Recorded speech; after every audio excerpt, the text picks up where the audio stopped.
राम राम, जय श्री राम। बाबा साहबी के चैनल पर आप सभी मित्रों का हार्दिक अभिनंदन है।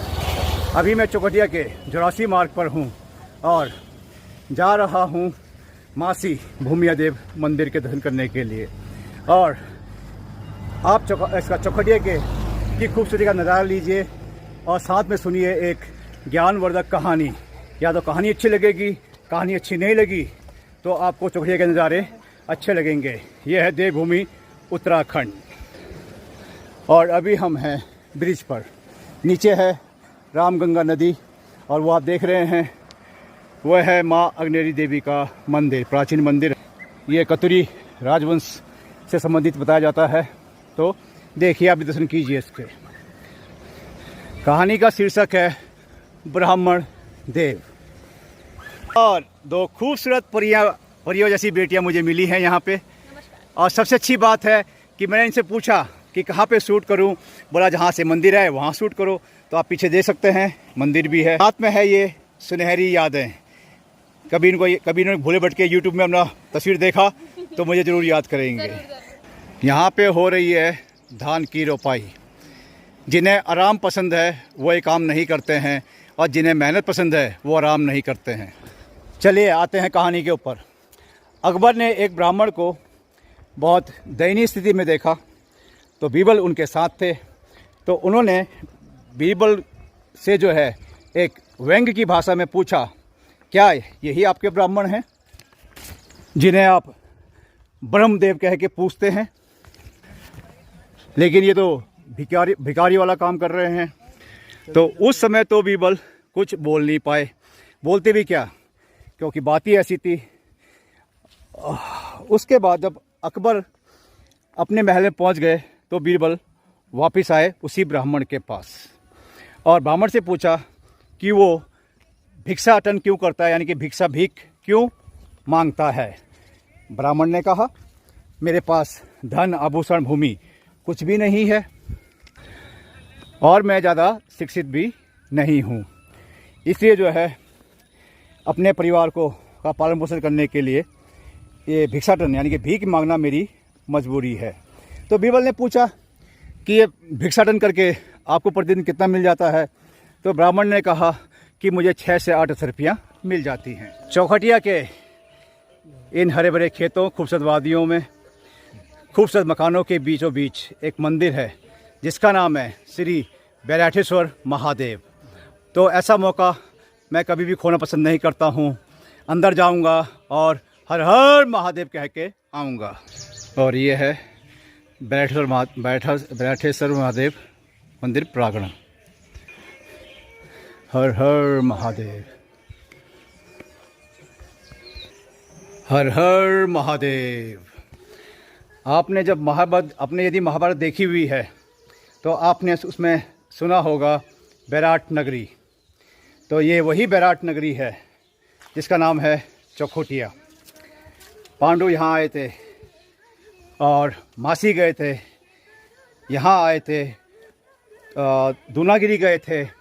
तो जहाँ जहाँ मुझे मौका मिलेगा मैं वहाँ ये बातें आपको बताता रहूँगा। श्री बैराठेश्वर महादेव मंदिर।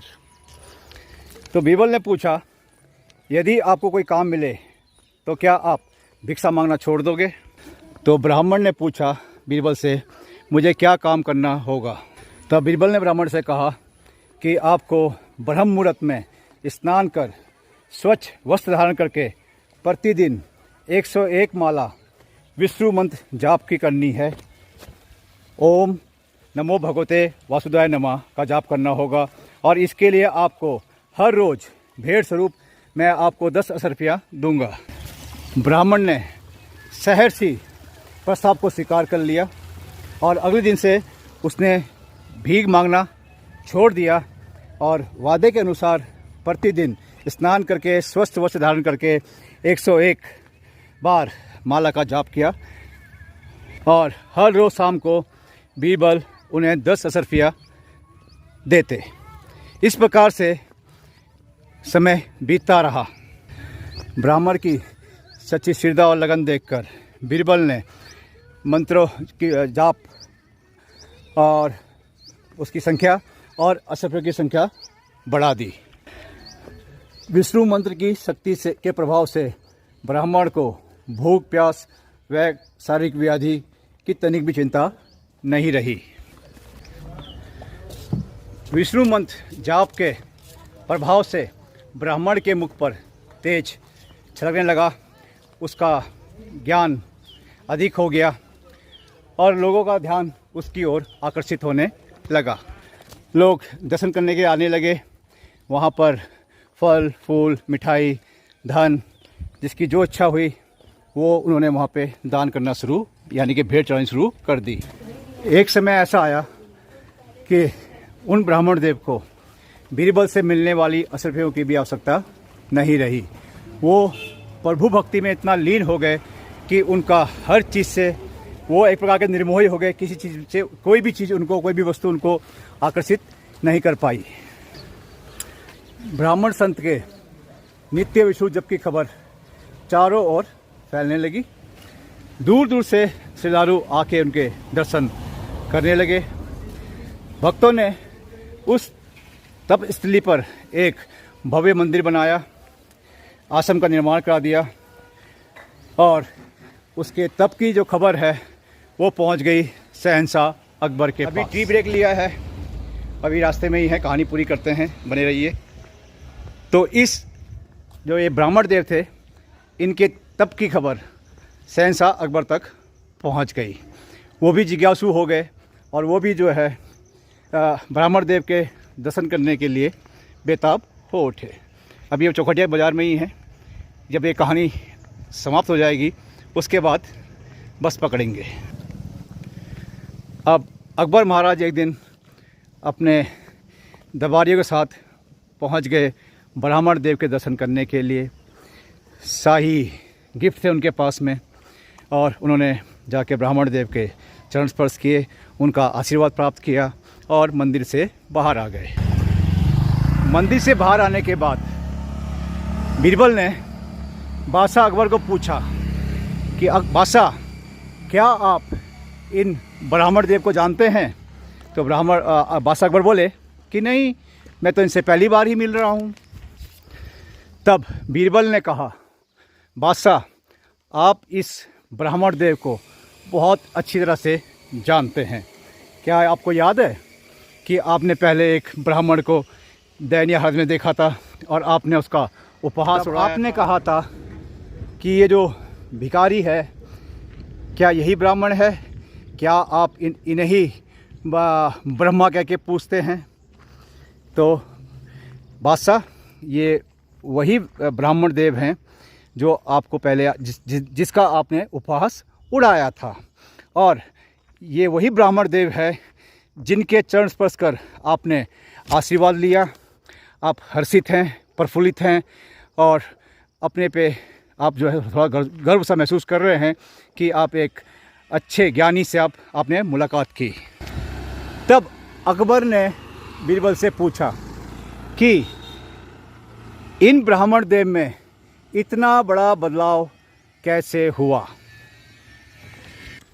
तब बीरबल ने कहा कि ये जो है सज्जन जो हैं ये मूल रूप से ब्राह्मण ही है, किंतु परिस्थितिवश ये जो है अपने धर्म से अपनी धर्म की सच्चाई को शक्ति को नहीं पहचान पाए और ना ही उस मार्ग पर आगे बढ़े।